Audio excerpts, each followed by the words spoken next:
May 8th, 1945. Camp Shanks, New York.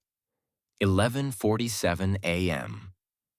The morning sun filters through the wire mesh of the compound fence, casting diamond patterns across the gravel yard where 214 women stand in formation.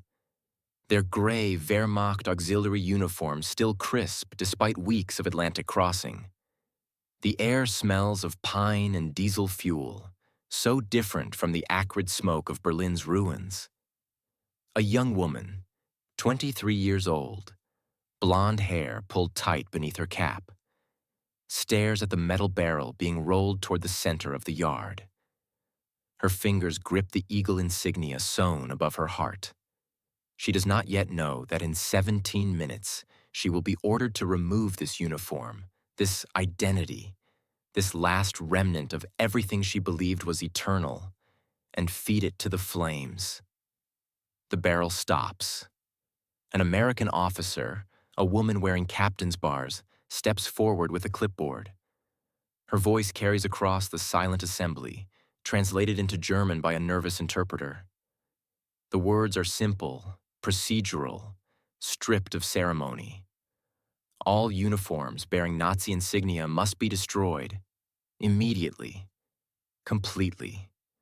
The women will be issued plain clothes, civilian dresses, American-made, in colors they did not choose. The burning will begin in 15 minutes. The blonde woman feels her knees weaken. Around her, others begin to tremble. Some weep silently. A few remain rigid, their faces carved from stone.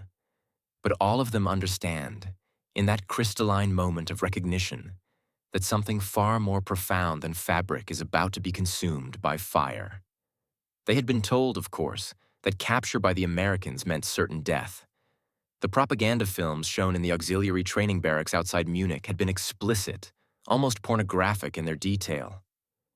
American soldiers were presented as savage descendants of gangsters and frontier bandits, men without culture or restraint, who would violate and murder German women with the casual cruelty of animals.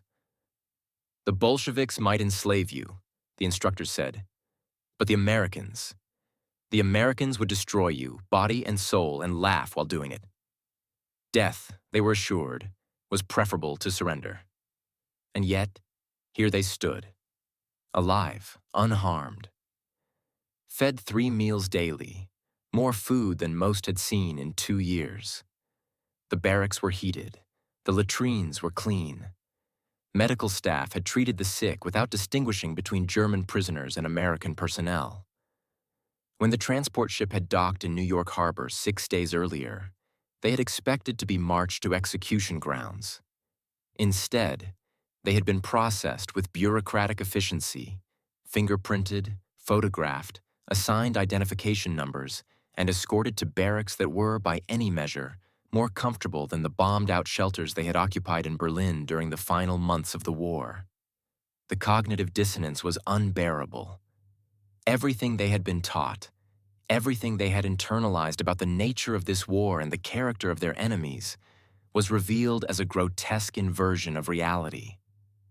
And now, this final rupture, the order to burn the uniforms, to physically destroy the symbols that had defined their identities for years.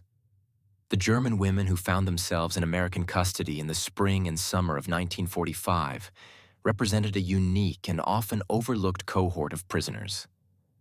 Unlike male Wehrmacht soldiers, who numbered in the millions and whose stories have been extensively documented, female POWs existed in a strange liminal space. Neither combatants nor entirely civilians, simultaneously victims and participants in the Nazi apparatus. Most were Blitzmädel, members of the Wehrmacht Auxiliary Service.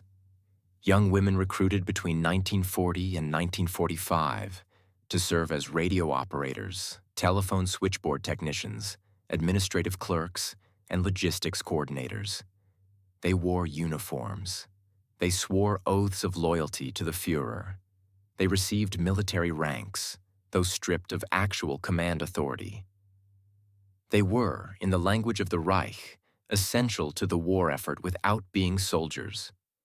By 1945, approximately 500,000 German women served in various auxiliary capacities, from the Wehrmacht Helferinnen to the Luftwaffe support units. When the Reich collapsed, thousands found themselves in the path of advancing Allied armies. Those captured by Soviet forces faced brutal reprisals, rape, execution, or deportation to labor camps in the East. Those who surrendered to British or American forces encountered something entirely different: a system bound by the Geneva Conventions, a military bureaucracy that processed prisoners with mechanical neutrality, and a culture that viewed German women not as enemies to be destroyed, but as problems to be managed. The women arriving at camps like Shanks, Ruston in Louisiana, or Florence in Arizona came from varied backgrounds. Some were true believers,